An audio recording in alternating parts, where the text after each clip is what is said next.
सत्कार योग पत्रकार दोस्तों, आप सबका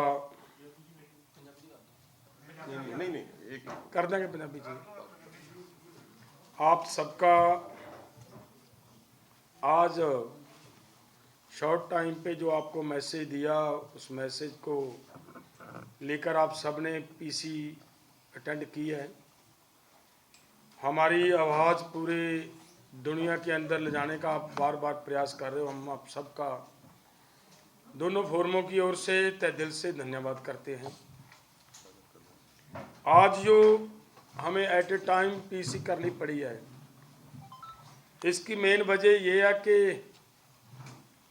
आज सुबह से पत्रकार वीरों के टेलीफोन आ रहे थे कि जो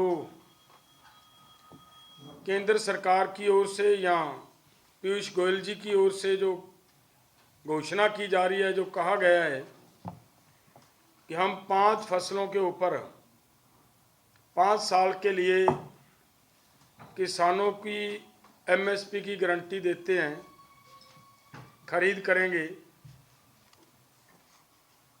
उसके लिए आज हम सब दोनों फोरम जो बातचीत करके ये फैसला लिया कि इसी समय जो हमारा प्रतिक्रम वो जाना चाहिए।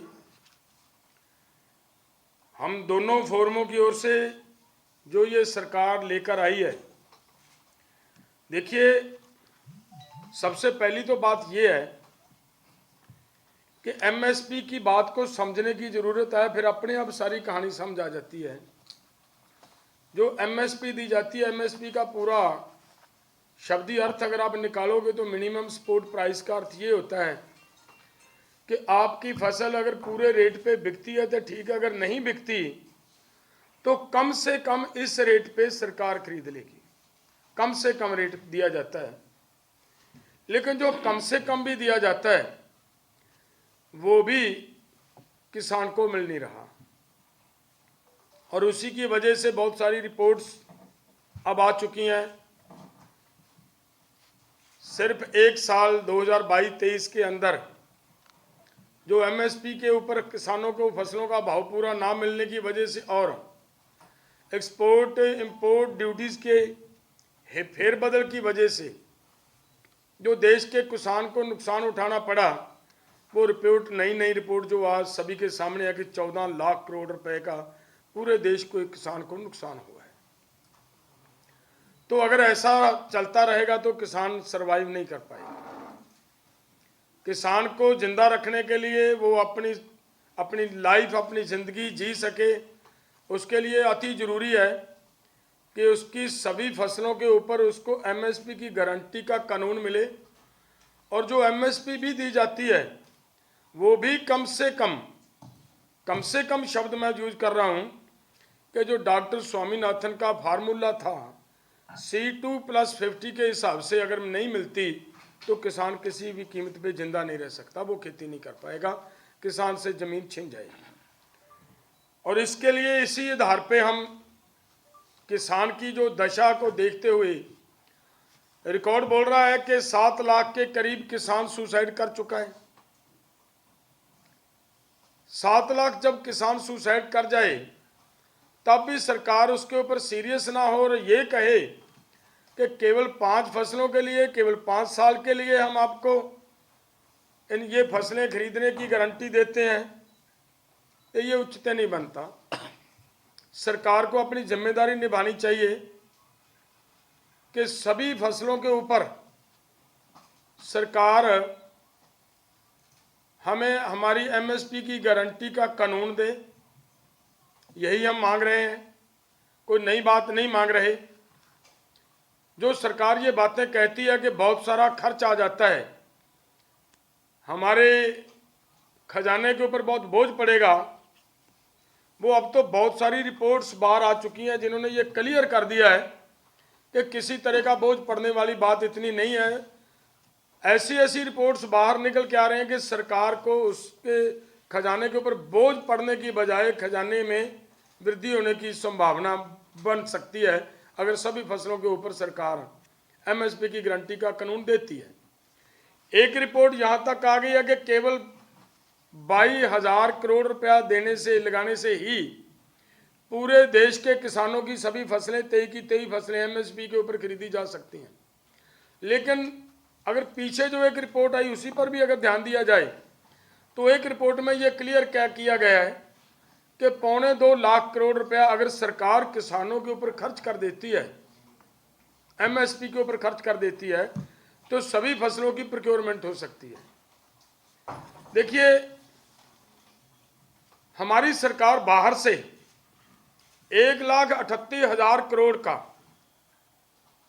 पाम ऑयल तो मंगवा लेती है, मंगवा सकती है, लेकिन अपने देश के किसानों के ऊपर 2.25 लाख करोड़ रुपया खर्च नहीं कर सकती। और बाहर से केवल पाम ऑयल नहीं मंगवाया जा रहा, बाहर से आप सबको मेरे से भी ज़्यादा बेहतर पत्रकारों को ज़्यादा जानकारी है कि दालें बाहर से मंगवाई जा रही हैं और बहुत सारा सामान बाहर से मंगवाया जा रहा है। अगर वो दालें, तेल बीज फसलें हमें बीजने के लिए सरकार बाहर से जितना पाम ऑयल मंगवाती है, लोगों को बीमार किया जा रहा है, डॉक्टर ये बता रहे हैं कि ये सेहत के लिए बहुत खतरनाक है, ऐसा खतरनाक होने के बावजूद भी उसको मंगवाया जा रहा है, तो फिर तो देश के लिए सोचने का विषय बनता है। ये मांग फिर सारे केवल किसान की नहीं बनती, ये हर वर्ग की मांग बन जाती है कि जो जहर पाम ऑयल के माध्यम से हमारे देश के किसानों को, आम लोगों को, आम पब्लिक को, कंज्यूमर्स को दिया जा रहा है, उसके आधार पे हमें मतलब सारे देश की लड़ाई बनाकर इस लड़ाई को लड़ने की आवश्यकता है। सभी की लड़ाई है ये, हमारी केवल किसानों की लड़ाई नहीं है ये। तो अगर जितना पैसा बाहर से माल मंगवाने के ऊपर सरकार खर्च करती है वो हमारे देश के अंदर किसानों के ऊपर खर्च कर देती है, तो एमएसपी की गारंटी का कानून मिल सकता है। तो हम इसी आधार पे पहले दिन भी हमने ये कहा था कि देखिए, ये 5 फसलों की बात करना, 70 साल के बाद अगर देश के किसान की कभी कोई बात इस मुद्दे पे उठी है तब भी उसको 5 फसलों पे कर देते हैं, 7 फसलों के ऊपर कर देते हैं। तो ऐसी टाल मटोल करना मुझे लग रहा है उचित नहीं है। सरकार को ये अपनी जिम्मेदारी से भागना नहीं चाहिए। पूरे देश के किसान को बचाने के लिए, पूरे देश को बचाने के लिए एमएसपी की गारंटी का कानून देना चाहिए। और ये जो उन्होंने दिया, जो उन्होंने ऐलान किया है, जो कह रहे हैं, ये किसानों के लिए लाहेवंद नहीं है। इसी आधार पे दोनों फोरमों जो ये लड़ाई लड़ रहे हैं, दोनों फोरमों की तरफ से इसको पूरी तरह हम कंडेम करते हैं, इसको रद्द करते हैं। सरकार एमएसपी की गारंटी का कानून दे। दूसरी बात, इसमें जो आंदोलन है, हमारा आंदोलन बहुत बढ़िया तरीके से आगे बढ़ रहा है। जैसे अलग अलग संगठनों की ओर से आंदोलन को समर्थन मिल रहा है। ट्रक ऑपरेटर यूनियन कल वहाँ पे आई, उनके प्रेसिडेंट गुरनाम सिंह जी वहाँ पे आए, अपने साथ 30-35 साथी लेकर आए। सभी ने वहाँ पे आकर ये कहा कि हम इस जो आप रेल रोको आंदोलन कर रहे हो, हम इसका समर्थन करते हैं, और इसके समर्थन में वो हमारा सहयोग करके गए हैं। तो मेरा एक बार इतना ही है। अभिमन्यु कुहार जी हरियाणा से हैं, ये कुछ बातें आपके सामने रखेंगे, तो बाकी फिर डिटेल से आपको बताएंगे कि कहाँ कहाँ पे कैसे कैसे रेल रोको आंदोलन किया जाएगा। अभिमन्यु जी। सबसे पहले तमाम पत्रकार साथियों को सबको हाथ जोड़ के नमस्कार है। आदरणीय जगजीत सिंह डल्लेवाल जी ने जो बताया कि दोनों फोरमों ने पहले भी हम ये बात कह चुके हैं और आज पुनः उस बात को हम कह रहे हैं कि जो ये चर्चा चल रही है अलग अलग तरीके से, हम देख रहे हैं कल रात से मीडिया के अंदर काफ़ी ये चर्चा चल रही है कि भारत सरकार और खासकर मंत्री माननीय पीयूष गोयल जी 5 फसलों पे 5 साल के लिए एमएसपी की गारंटी की बात कर रहे हैं, जिसमें उन्होंने शर्त लगाई है कि जो किसान डाइवर्सिफिकेशन करेगा उसको ये मिलेगा। ये प्रपोजल पहले हमें भी दिया गया था मीटिंग के दौरान, जिसे हमने उसी समय रिजेक्ट कर दिया था, और अब ये दोबारा से ये कल से ये चर्चा चल रही है। देखिए, सबसे पहली बात तो ये है कि भारत सरकार को हम मांग ये करते हैं कि एमएसपी पे गारंटी कानून बनाया जाए। सरकार कह रही है कि जो डाइवर्सिफिकेशन करेगा और जो कपास, मक्का, अरहर, मसूर, उड़द बोएगा उसको हम देंगे। इस प्रपोजल को रिजेक्ट करने का एक बड़ा कारण हमारा यह है कि मान लीजिए जो किसान पहले से ही कपास और मक्का की खेती करता है, अरहर की, उड़द की, मसूर की खेती करता है, तो सरकार के अनुसार उसको तो मिलेगा नहीं। जो डाइवर्सिफिकेशन करेगा, जो धान की जगह, गेहूं की जगह जो दूसरी फसलें लगाएगा, तो उसको ही मिलेगा जो सरकार जो प्रपोजल दे रही है, जिसे हम रद्द कर चुके हैं पहले भी और आज दोबारा उसका हम निंदा करते हैं, आज दोबारा उसका हम विरोध करते हैं।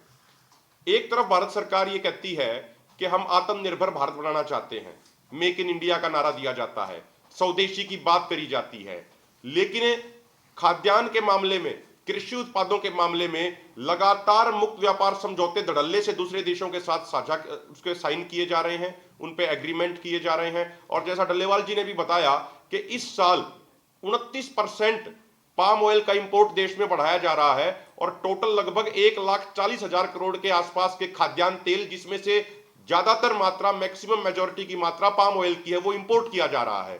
वो पाम ऑयल हमारी हेल्थ के लिए भी नुकसानदायक है और वो पाम ऑयल जब यहाँ पे आता है तो उसके कारण जो हमारे यहाँ के किसान हैं, जो खाद्यान्न तेलों से जुड़ी हुई फसलों की खेती करते हैं, उनकी प्रोक्यूरमेंट नहीं होती है।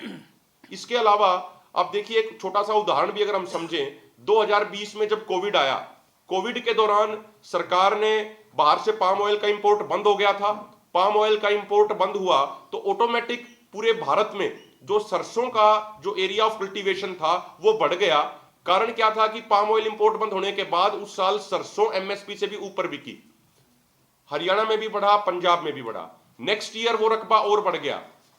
रशिया यूक्रेन का युद्ध शुरू हुआ, वहां से सरसों का इंपोर्ट बंद हो गया, लेकिन अचानक से अगले साल सरकार ने पाम ऑयल का इंपोर्ट दोबारा से 29% बढ़ा दिया, जिससे अब देख रहे हो आप सरसों हमारी एमएसपी से भी नीचे बिक रही है। तो इसीलिए हम ये दोबारा ये मांग करते हैं, क्लियर करते हैं संयुक्त किसान मोर्चा, राजनीतिक और किसान मजदूर मोर्चा की तरफ से, कि हमारी डिमांड है कि 23 फसलों पे सरकार एमएसपी गारंटी का कानून बनाए। ये कोई 5 फसलों, 7 फसलों, 8 फसलों, 10 फसलों की बात नहीं है। दूसरी बात साथियों, हम बार बार कई पत्रकार साथी पूछते हैं, सरकार अलग अलग तरीके से ये बात कहती है, सरकार के जिम्मेदार अधिकारी मीटिंग के दौरान भी कहते थे, बाद में भी आए कि भाई लगभग ज्यादातर मांगों पे सहमति किसानों के साथ बन गई है।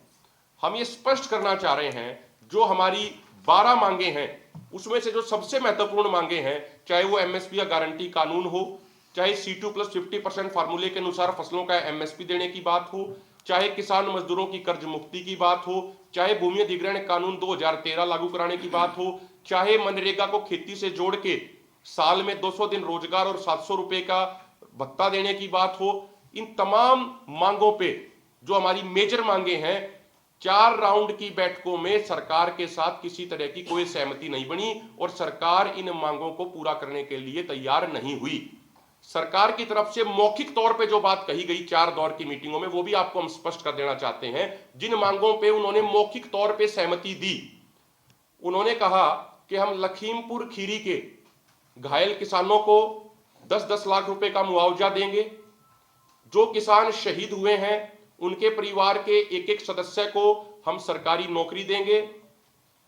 2020-21 के किसान आंदोलन के दौरान जितने भी केसेस हुए थे, उनमें से जो केसेस अभी भी चल रहे हैं, जो रद्द नहीं हुए, उनको भी सरकार वापस लेने को तैयार हो चुकी है 4 दौर की बैठकों में।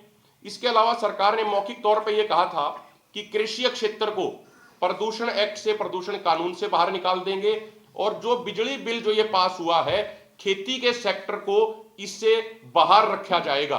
इसके अलावा उन्होंने ये कहा कि जो मसाला आयोग की जो घोषणा कर रखी है, सरकार जल्द से जल्द उस घोषणा को, उसको क्रियान्वयन करेगी, उसको जमीन पे लागू करेगी। इस तरीके की जो बातें हैं, ये सरकार द्वारा 4 दौर की बैठकों में कही गई। लेकिन मैं रिपीट कर दूं, जो हमारी मेजर डिमांड है, चाहे वो एमएसपी गारंटी कानून हो, चाहे किसान मजदूरों की कर्ज मुक्ति की बात हो, चाहे C2+50% फार्मूला लागू करने की बात हो, इस तरीके की मांगों पे कोई भी किसी भी तरह की सहमति इनको पूरा करने पे 4 दौर की बैठकों में नहीं बनी।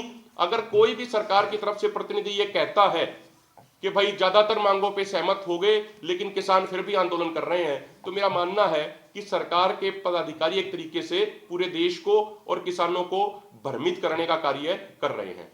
ਪੱਤਰਕਾਰ ਗੁਰੂ ਪਿਆਰਿਓ, ਸਭ ਤੋਂ ਪਹਿਲਾਂ ਫਤਿਹ ਅਰਜ਼ ਕਰਾਂਗਾ ਵਾਹਿਗੁਰੂ ਜੀ ਕਾ ਖਾਲਸਾ ਵਾਹਿਗੁਰੂ ਜੀ ਕੀ ਫਤਿਹ। ਮੇਰੇ ਤੋਂ ਪਹਿਲਾਂ ਸਰਦਾਰ ਜਗਜੀਤ ਸਿੰਘ ਜੀ ਡੱਲੇਵਾਲ ਅਭਮਨੂ ਘਾੜ ਜੀ ਨੇ ਤੁਹਾਨੂੰ ਮੰਗਾਂ ਦੇ ਪ੍ਰਤੀ ਜੋ ਸਰਕਾਰ ਦੇ ਨਾਲ ਗੱਲਬਾਤ ਹੋਈ, ਜੋ ਉਹ ਉੱਥੋਂ ਉਧਰੋਂ ਆਫਰ ਆਈਆਂ, ਸਾਰਾ ਵਿਸਤਾਰ ਨਾਲ ਦੱਸਿਆ। ਮੈਂ ਤੁਹਾਡੇ ਸਾਹਮਣੇ ਉਹ ਤੱਥ ਰੱਖਣ ਲੱਗਿਆ ਜੋ ਕਿ ਸਰਕਾਰ, ਹਰਿਆਣਾ ਸਰਕਾਰ, ਹਰਿਆਣਾ ਪੁਲਿਸ, ਜੋ ਕਿ ਮਾਨਯੋਗ ਪੰਜਾਬ ਹਰਿਆਣਾ ਹਾਈ ਕੋਰਟ ਨੂੰ ਗੁੰਮਰਾਹ ਕਰਕੇ, ਬਲੈਕਮੇਲ ਕਰਕੇ, ਤੇ ਉਹ ਕਹਿੰਦੀ ਆ ਕਿ ਇਹ ਕਿਸਾਨ ਜਿਹੜੇ ਨੇ ਇਹ ਆਪਣੇ ਬੱਚਿਆਂ ਨੂੰ ਹਥਿਆਰ ਫੜਾ ਕੇ ਤੇ ਅੱਗੇ ਲਿਆ ਕੇ ਤੇ ਇਹ ਲਿਆਉਂਦੇ ਨੇ, ਜਦੋਂ ਕਿ ਬਿਲਕੁਲ ਝੂਠ ਆ। ਸਾਡੇ ਕਿਸੇ ਵੀ ਬੱਚੇ ਨੇ, ਮਿਸਾਲ ਹੈ ਕਿ 13 ਮਹੀਨੇ ਜਦੋਂ ਮੋਰਚਾ ਦਿੱਲੀ ਰਿਹਾ, ਕੋਈ ਕਾਰਵਾਈ ਇਸ ਤਰ੍ਹਾਂ ਦੀ ਨਹੀਂ ਹੋਈ, ਕਿਸੇ ਨੇ ਮਿੱਟੀ ਦੀ ਡਲੀ ਨਹੀਂ ਫੜ ਕੇ ਮਾਰੀ। ਔਰ ਉਦੋਂ ਵੀ ਅਸੀਂ ਜਿਹੜੇ ਬੰਦੇ ਸੀ ਫੜ ਕੇ ਪੁਲਿਸ ਦੇ ਜਿਹੜਾ ਸਾਹਮਣੇ FIR ਜਿਹੜਾ ਉਹ ਥਾਣਾ ਕੁੰਡਲੀ ਦੇ ਵਿੱਚ ਹੋਈਆਂ ਨੇ।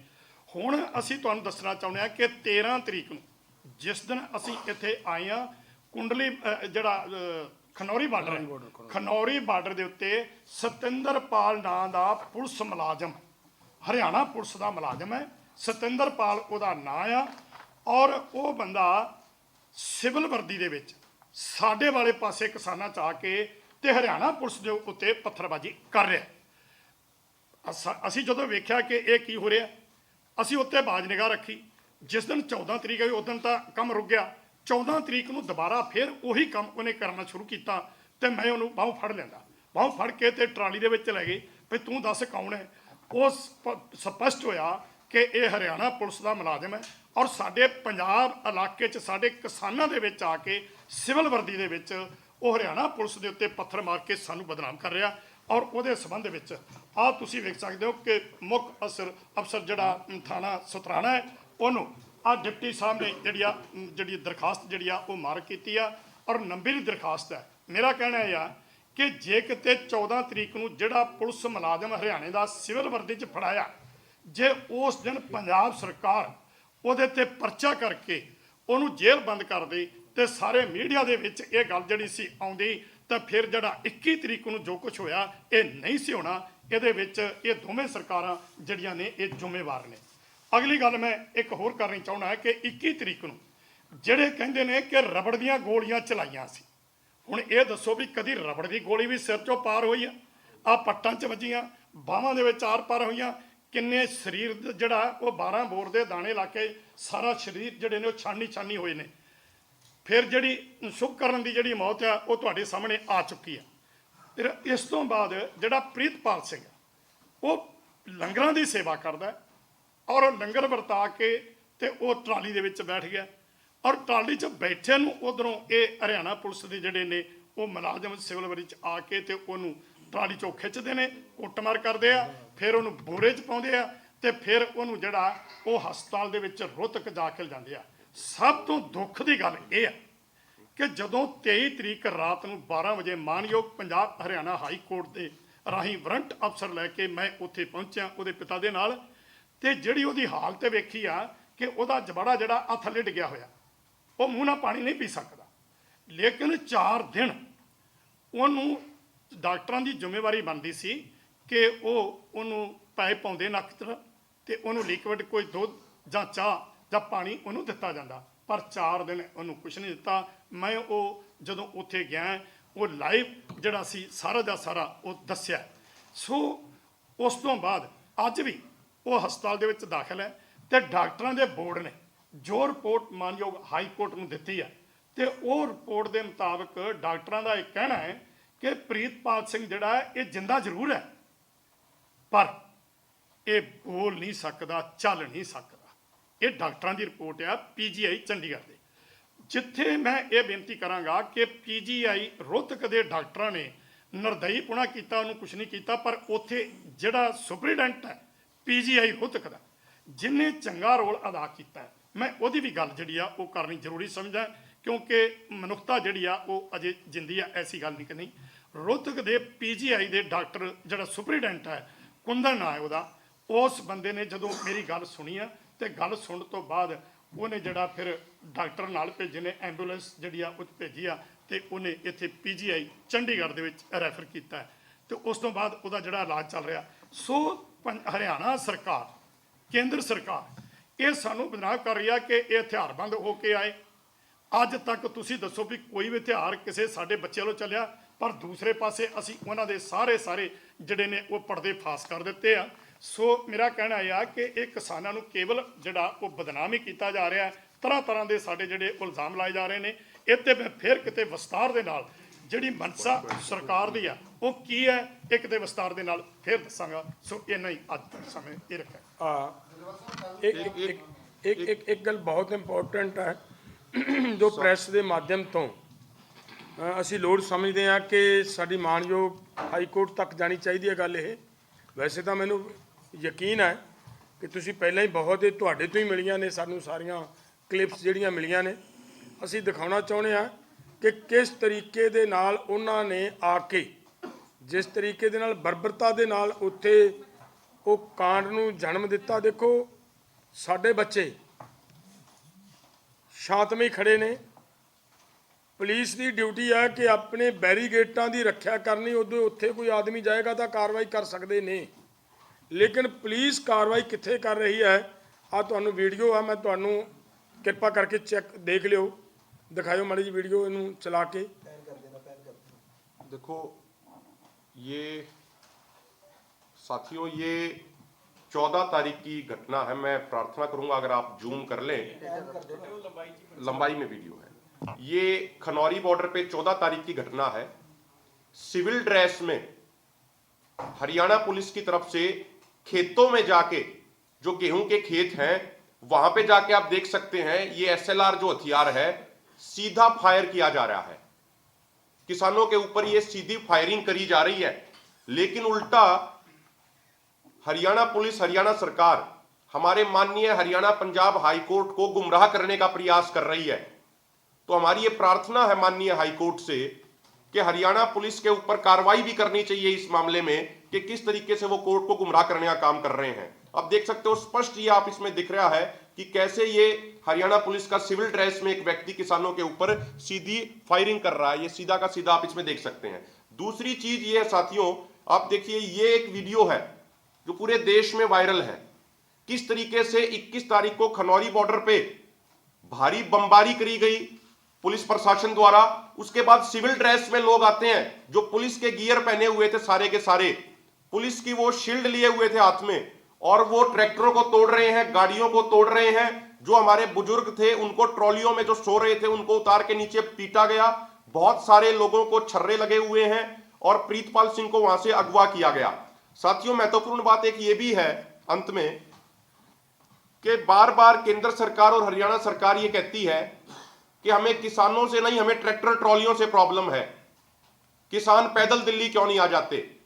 दोनों फोरमों ने प्रोग्राम दिया था 6 तारीख को कि 6 तारीख को पैदल हमारे किसान पंजाब हरियाणा के अलावा अन्य राज्यों से चलेंगे, लेकिन हमने मीडिया के माध्यम से वो साझा भी किए हैं। आपसे फिर दोबारा वो चीज हम कहना चाहते हैं, अलग अलग जगहों पे जो किसान हमारे पैदल आ रहे थे उनको गिरफ्तार किया गया, उनको रोका गया। उत्तर प्रदेश में बुलंदशहर से चौधरी हरपाल सिंह बिलारी जी के नेतृत्व में जो संयुक्त किसान मोर्चा गैर राजनीतिक के बड़े लीडर हैं, उनके नेतृत्व में किसानों का एक बड़ा जत्था दिल्ली की तरफ आ रहा था। उनको बुलंदशहर नोएडा रोड पे उनको रोका गया, वहां उनके साथियों को डिटेन किया गया। अनिल तालान जी हमारे उत्तर प्रदेश के ही किसान लीडर हैं, भारतीय किसान यूनियन के, उनके पदाधिकारियों को 7 जगहों पे 7 जिलों में उनको डिटेन किया गया। राजस्थान में हमारे बहुत सारे साथियों को डिटेन किया गया। हम आपको जो विजुअल्स हैं वो विजुअल्स आप तक हम साझा भी कर देंगे। तो असल में सच्चाई ये है कि सरकार को ट्रैक्टर ट्रॉलियों से नहीं, सरकार को किसानों से ही समस्या है। माननीय जगजीत सिंह डल्लेवाल जी आगे। ये जो आपके सामने बातचीत रखी सिरसा साहब ने, हम ये मानते थे कि ये बात पूरी तरह जानी चाहिए, हमारी हाई कोर्ट के पास ये बात जानी चाहिए। देखिए जो कल का प्रोग्राम है, जो हमने रेल रोको का प्रोग्राम किया है, ये पूरे पंजाब के अंदर लगभग 60 जगह पे ट्रेन रोकी जाएगी, 60 पॉइंटों के ऊपर 60 तमिलनाडु के अंदर 10 जगह पे वहां पे ट्रेन रुकेगी। एक संगठन ने अभी तक, मुझे इन्फॉर्मेशन आई है केवल एक संगठन की यूपी से, 2 संगठनों की अभी तक उनके साथ तालमेल नहीं हो पाया। जिस एक संगठन ने वो करना है कार्यक्रम, उन्होंने ये बताया कि हम मेरठ और गुजरा जंक्शन के ऊपर 2 पॉइंटों के ऊपर वो भी मतलब वहाँ पे ट्रेन रोकेंगे। उड़ीसा में 4 से लेकर 6 जगह पे ट्रेन रुक सकती है। इसी तरीके से कर्नाटक के अंदर कई जगह पे ट्रेन रुकेगी, बिहार के अंदर भी ट्रेन रुकेगी, राजस्थान और मध्य प्रदेश, कर्नाटक, केरला, आंध्र प्रदेश, इन सभी राज्यों में ट्रेन रुकेगी। और हो सकता है जो दूसरे साथी हैं, आज शाम तक उनकी भी रिपोर्ट हमारे पास आ जाएगी। कल तो फिर सभी को पता चल जाएगा कहाँ कहाँ पे रोकी जाएंगी ट्रेन। 4 से लेकर 5 जगह पे हरियाणा के अंदर, जहाँ पे इन लोगों ने हालात इमरजेंसी जैसा बना रखा है, ऐसा हालात बना हुआ हरियाणा के अंदर कि किसी को घर से बाहर नहीं निकलने दिया जा रहा, एकदम कर्फ्यू जैसा माहौल है। लेकिन वहाँ पे भी 4 से लेकर 5 जगह पे हमारे हरियाणा के भी लोग ट्रेन की रोड पटड़ी पर आएंगे। ये जो हमारा प्रोग्राम था वो भी आपको अपडेट करना जरूरी था, ये हम समझते थे। एक बात जैसे पंजाब सरकार के साथ जुड़ी हुई हमारे सिरसा जी ने बात कही है, उसके ऊपर थोड़ी बहुत मैं ये कहना चाह रहा हूँ कि देखिए, ट्रैक्टर तोड़े गए हैं, 200 से अधिक का हमारे किसान जख्मी हुए हैं, उनकी अभी तक MLR नहीं काटी गई, FIR नहीं दर्ज की गई, और बार बार सरकार को लेकर दिया गया है। क्या सरकार इसी रास्ते पे जब लोग चलेंगे कि भी जब रोड रोकेंगे तब जाकर वो एक्टिव होगी सरकार? सरकार को अपनी जिम्मेदारी समझनी चाहिए। इससे भी आगे मैं ये कहूँगा कि जो जख्मी हुए उनके संबंध में कार्रवाई करते हुए उनके ऊपर FIR लॉन्च करवाते हुए ये सरकार जिम्मेदारी ले कि जख्मियों की भरपाई कैसे की जाएगी। और उससे आगे 3-4 लड़कों की आंख चली गई है, उनके लिए हम पंजाब सरकार से इस बात की भी मांग करेंगे कि पंजाब गवर्नमेंट उनके लिए भविष्य में उन्होंने ज़िंदगी कैसे जीनी है, किस तरीके से वो अपना रोज़गार कमा पाएंगे, उसकी भी व्यवस्था पंजाब गवर्नमेंट की जिम्मेदारी बनती है करे। और उसके साथ साथ मैं ये कहना चाह रहा हूँ कि पिछले दिनों में भारी मात्रा में गड़ेमारी की मार झेली है पंजाब के लोगों ने, पंजाब के किसानों ने, और अभी तक सरकार की ओर से कोई भी उसके ऊपर एक्टिविटी नज़र नहीं आ रही। सरकार इसके ऊपर तुरंत ध्यान दे। और आगे की बात यह है कि अभी तक गेहूं को भी पानी की ज़रूरत है। जिन लोगों ने आलू की खेती पटने के बाद और कोई फसलें बीजनी हैं, उनको भी अभी नहर के पानी की ज़रूरत है। सरकार जिस तरीके से नहरों के पानी की बंदी का प्रोग्राम बना रही है, हमारा निवेदन है सरकार इसके ऊपर भी गौर करे, कहीं पे भी किसी नहर की बंदी ना की जाए ताकि किसानों को और नई विपदा ना झेलनी पड़े। हमारा आज की प्रेस के ऊपर जो मैंने बात कहनी थी वो कह चुके हैं। अगर किसी का भी किसी तरह का कोई सवाल है तो वो एक बात मैं आपको ये बता दूं कि ये जो आप जो सवाल कर रहे थे कि भाई उन साथियों ने, जो हमारे कुछ साथियों ने हमें पत्र लिखकर कहा है, उस पत्र का जवाब पत्र के माध्यम से ही हमने उनको दिया है। ये पत्र उनके पास चला गया और आपके सामने भी हम ये क्लियर करना चाहते हैं कि ये पत्र है। एकता से कोई नहीं भागता। आप सबको मेरा ख्याल है इस बात का जानकारी होगी कि हम वो आदमी बैठे हैं आपके सामने जिन्होंने पहले बार जब SKM का गठन हुआ उस समय एक अहम भूमिका निभाई है। सभी को हम जानते हैं किस तरीके से इकट्ठे किया और इकट्ठे रखा, लेकिन एक सिद्धांत था वहाँ पे कि किसी तरह की कोई राजनीति नहीं करेगा। राजनीति करने से सभी को अवॉइड किया गया था और आंदोलन की डिमांड्स अभी बाकी थी। और जब तक आंदोलन की डिमांड्स बाकी पड़ी हैं तब तक किसी तरह की राजनीति करने की किसी को कोई अनुमति नहीं थी। और वो हुआ जो आपने देखा, एसकेएम को तोड़कर एसएसएम बनाया गया। लेकिन फिर भी हमारा प्रयास ये है कि जो भी साथी एसकेएम को नॉन पॉलिटिकल रखकर जिस तरीके से हम चलने का प्रयास कर रहे हैं, क्योंकि बहुत सारे भाइयों ने ये भी कहा कि भाई एसकेएम को शायद इन लोगों ने तोड़ा है। मैं ये प्रेस के माध्यम से स्पष्ट कर देना चाहता हूं कि एसकेएम को बचाया ही इन लोगों ने है, जिन्होंने राजनीतिक पार्टियां बनाकर एसकेएम के ऊपर पहली बार वो तोड़ने का काम किया, उस बात को एक साइड पे रखते हुए, और जिन्होंने इसको बिल्कुल गैर राजनीतिक रखकर चलाने का प्रयास किया और उन्हीं डिमांडों के ऊपर लड़ाई लड़ रहे हैं, तो उनको ये कहना मुझे लग रहा है कि एकता बनाने के मामले में कहीं ना कहीं जब ऐसी वैसी बातें होती हैं तो प्रॉब्लम क्रिएट करती हैं। लेकिन फिर भी हम ये चाहते हैं कि अगर एसकेएम का जो नॉन पॉलिटिकल विचारधारा के ऊपर जिस तरीके से बना था उसी तरीके से अगर कोई आगे बढ़ना चाहता है तो हम सब के लिए, हमारी कमेटी बन चुकी है, विचार चर्चा कर रही है, सबके लिए हमारे दरवाजे खुले रहेंगे। बहुत सारे संगठन हमारे साथ आ भी रहे हैं। 2 दिन पहले आपको पता चला होगा, खनौरी बॉर्डर के ऊपर 3 संगठनों ने आकर वहाँ पे, पंजाब के 3 संगठन वो वहाँ पे आए, उन्होंने लिखित में दिया और उनको सबको एसकेएम के अंदर शामिल किया गया है। और हाँ, एसकेएम नॉन पॉलिटिकल के अंदर उन सबको शामिल किया गया है। यूपी से संगठन आ रहे हैं, उनको शामिल किया जा रहा है। अगर भाई दूसरों को हम शामिल कर रहे हैं तो इनके साथ, किसी दूसरे के साथ तो हमें कोई प्रॉब्लम नहीं है, लेकिन सिद्धांतों की प्रॉब्लम है और कोई प्रॉब्लम नहीं है। किसी के साथ हमारा कोई पर्सनल निजी लड़ाई नहीं है। इतना ही है।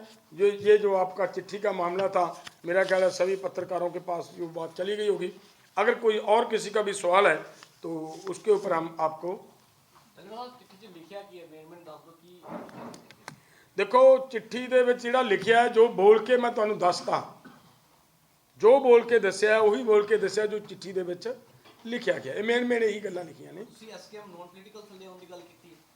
हाँ, असीं उन्हां नूं इह कहा है कि लड़ाई लड़ी जा रही है, लड़ाई का हिस्सा बनना है।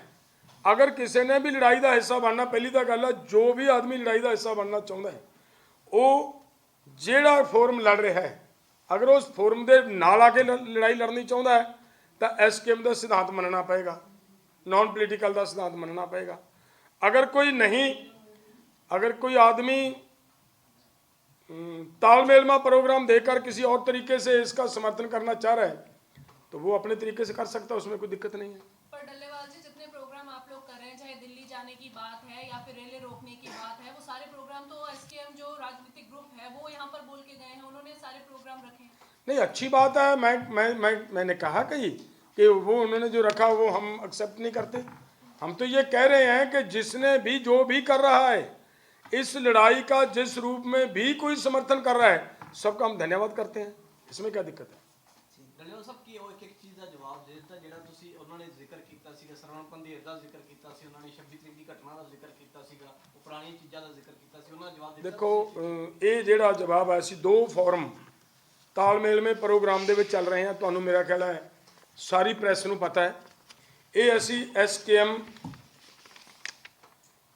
ਸੰਯੁਕਤ ਕਿਸਾਨ ਮੋਰਚਾ ਗੈਰ ਰਾਜਨੀਤਿਕ ਵੱਲੋਂ ਜੋ ਸਾਡੇ ਨਾਲ ਰਿਲੇਟਡ ਗੱਲਾਂ ਕਹੀਆਂ ਗਈਆਂ, ਅਸੀਂ ਉਹਦਾ ਜਵਾਬ ਦਿੱਤਾ। ਹਜੇ ਉਹਨਾਂ ਨਾਲ केएमएम वालों ने भी दे दिया ये। केएमएम वालों ने भी ये जवाब दे दिया उनको, दोनों तरफ से जवाब चला गया। ਮਤਲਬ ਤੁਸੀਂ ਵੀ ਇੱਕ ਤੇ ਜਾ ਕੇ ਅਲੱਗ-ਅਲੱਗ ਜਵਾਬ ਭੇਜ ਦਿਓ ਤੁਸੀਂ। नहीं, देखो गल की है, 2 मोर्चे है, 2 मोर्चे मिलकर चल रहे हैं, बहुत बड़ी गल है। लेकिन देखो हुण सवाल यह है कि मेरे ते दोष लाया होवे, ਭੰਦੇਰ ਸਾਹਿਬ ਉਹਦਾ ਜਵਾਬ ਕਿਵੇਂ ਦੇਣਗੇ? ਉਹਨਾਂ ਦਾ ਫੋਰਮ ਉਹਦਾ ਜਵਾਬ ਦੇ ਸਕੇਗਾ? ਨਹੀਂ ਦੇ ਸਕੇਗਾ। ਭੰਦੇਰ ਸਾਹਿਬ ਤੇ ਕੋਈ ਕਿਸੇ ਨੇ ਦੋਸ਼ ਲਾਇਆ, ਉਹਦਾ ਜਵਾਬ ਮੈਂ ਨਹੀਂ ਦੇ ਸਕਾਂਗਾ, ਉਹਦਾ ਜਵਾਬ ਤਾਂ ਉਹੀ ਦੇ ਸਕਣਗੇ। ਇਹ ਇਸੇ ਪੁਆਇੰਟ ਦੇ ਉੱਤੇ ਆ ਕੇ ਹੀ ਸਾਨੂੰ ਇਹ ਵੱਖਰੇ ਵੱਖਰੇ ਜਵਾਬ ਦੇਣੇ ਪਏ ਆ, ਨਹੀਂ ਤਾਂ ਐਸੀ ਗੱਲ ਨਹੀਂ ਹੈ। ਅਸੀਂ ਜਿਹੜੀ ਅੱਜ ਉਹਨਾਂ ਦੀ ਕੇਂਦਰ ਸਰਕਾਰ ਦੀ ਪ੍ਰਪੋਜ਼ਲ ਨੂੰ ਜੋ ਰਿਜੈਕਟ ਕੀਤਾ ਹੈ ਉਹ ਆਪ ਦੇ ਸਾਹਮਣੇ ਨੇ।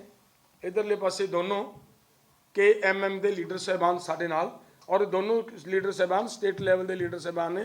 दूसरे अज तुहानूं पता होएगा, मेरा ख्याल है मेरे नाल वध पता है कि जो रेल रोको प्रोग्राम है तो सारे के सारे लीडर अपनी अपनी जगह पर, असी भी इतों थोड़ा समय बाद साडी भी सारिਆਂ की ड्यूटी उधर ही है। एक आपसे और जानना चाहेंगे, आपने यहाँ पर जिक्र किया, दो एक वीडियोस भी दिखाई जिसमें आपने बताया कि इस तरह से जो अटैक है वो किया गया था, आप लोग निहत्थे थे, पर ये सारी चीजें जो हैं हाई कोर्ट में क्यों नहीं दिखाई गई? क्योंकि बीते दिन जो सुनवाई हुई थी उसमें काफी जो झाड़ है वो किसानों को भी की गई है कि क्यों महिलाएं और बच्चे आगे थे, उनको किस तरह से गोली अगर लगी है तो आप लोगों की कमी बताई गई। देखिए, सबसे पहले तो मैं ये बात कहना चाह रहा हूँ कि आंदोलन करने का हर एक को राइट है, चाहे वो कोई महिला है चाहे कोई बच्चा है। जिसका अधिकार छीना जाएगा वो आंदोलन करेगा। लेकिन ये बात मैं क्लियर कर दूं प्रेस के माध्यम से फिर एक बार कि जब 21 तारीख की वो घटना थी, प्रेस सारी की सारी, आप सभी के सभी, इनमें से बहुत सारे वहाँ पे थे। हमने ये कहा था कि कोई नौजवान कोई लड़का आगे नहीं बढ़ेगा, हम नेता हैं आपके, हमारी जिम्मेदारी बनती है, कोई हमारा बच्चे का नुकसान नहीं होना चाहिए, हम आगे जाएंगे, हम आगे गए हैं। तो ऐसी नहीं है बात। देखो, बच्चा कोई नॉर्मल चीज़ है। कौन चाहेगा कि साडे बच्चे का नुकसान होवे? किहड़ा बजुर्ग चाहेगा कि मैं जिउंदा रहा तो मेरा बच्चा, मेरा पुत, मेरा पोतरा उसकी मौत हो जाए? जी, कोई नहीं चाहेगा। ਜਿਹੜੇ अंदोलन च बैठे ने वो सारे साडे ने, किसी होर दे नहीं। इसमें एक जो ये आपका सवाल है, देखिए दो इसमें महत्वपूर्ण बातें हैं। डल्लेवाल साहब ने 21 तारीख को शंभू बॉर्डर के बारे में बताया। खनौरी बॉर्डर पे वीडियो एविडेंस है, किसान उस चीज के गवाह हैं, मीडिया के कैमरे उस चीज के गवाह हैं। पर ये चीज हमारा एक एक मिनट आप बात पूरी करने दीजिए कि 11 बजे हमारा शांतिपूर्ण तरीके से आगे बढ़ने का कार्यक्रम था। शंभू बॉर्डर से लगभग 10:30 बजे, 10:15 बजे हमें सूचना मिली कि केंद्र सरकार की तरफ से कोई बातचीत आई है, अभी आपको रुकना है। हमने वहां पे तमाम साथियों को रोका। 12, 12:15 बजे तक किसी तरह का कोई हरकत, कोई किसान आगे नहीं बढ़ा, कोई नौजवान साथी आगे नहीं बढ़ा। 12, 12:15 बजे के आसपास वो भी चीजें कैमरों में मौजूद हैं। पुलिस की तरफ से कुछ लोग सिविल ड्रेस में खड़े थे पुलिस के बैरिकेडों के पीछे, उनके द्वारा धार्मिक नारे लगवाए जा रहे थे, थापी मारी जा रही थी, उनके द्वारा लोगों को उकसाने का, भड़काने का प्रयास किया जा रहा था। वो तमाम वीडियो एविडेंस मौजूद हैं। और उसके बाद अचानक से उन्होंने बिल्कुल नॉन स्टॉप गोलाबारी शुरू कर दी। हमने जो सरकार के साथ जो बैठक हुई थी चौथे राउंड की, उसमें हमने दिखाया भी था किस तरीके से इंजेक्टर मोर्टारों का इस्तेमाल किसानों के ऊपर किया गया। वो खाली टीयर गैस की शेलिंग नहीं थी, बहुत सारे पत्रकार भाइयों ने भी उन गैसों को झेला है वहां पे। वो नॉर्मल टीयर गैस नहीं थी, वो जहरीली गैसों का इस्तेमाल किया जा रहा है। इंजेक्टर मोर्टार जिनका इस्तेमाल दीवार तोड़ने में या कोई गेट तोड़ने में किया जाता है, उनका इस्तेमाल किसानों के ऊपर किया जा रहा है। और जो शहीद शुभकरण सिंह जी को गोली लगी, वो तो बैरिकेड के नजदीक थे ही नहीं। उनको बैरिकेडों से 2, 2.25 एकड़ दूर गेहूं के खेतों में वहां पे उनको गोली मारी गई है। हम वहां मौके पे मौजूद थे। उसके बाद जब उनको मेडिकल एड के लिए लाया गया, वहां पे बिल्कुल हमारे हाथों से ही उनको फिर हम एम्बुलेंस में लेके गए थे। तमाम लीडरशिप वहां मौके पे जो खनौरी बॉर्डर पे थी वो मौजूद थी। 21 तारीख को माननीय हाईकोर्ट को यह भी संज्ञान लेना चाहिए। हमने परसों प्रेस के माध्यम से वो चीज दिखाई भी है। जो मेडिकल कैंप थे, मेडिकल कैंप में जो डॉक्टर वहां पे सेवा कर रहे थे, उनको भी टारगेट किया गया, उनकी भी हाथ तोड़े गए हैं। वहां पे खनौरी बॉर्डर पे जो मेडिकल कैंप था, उसमें एक वॉलंटियर अमृतपाल सिंह, उनका हाथ तोड़ा गया लाठी मार के, गालियां दी गई है उनको, उनकी लाखों रुपए की दवाई है वो उठा ले गए हैं।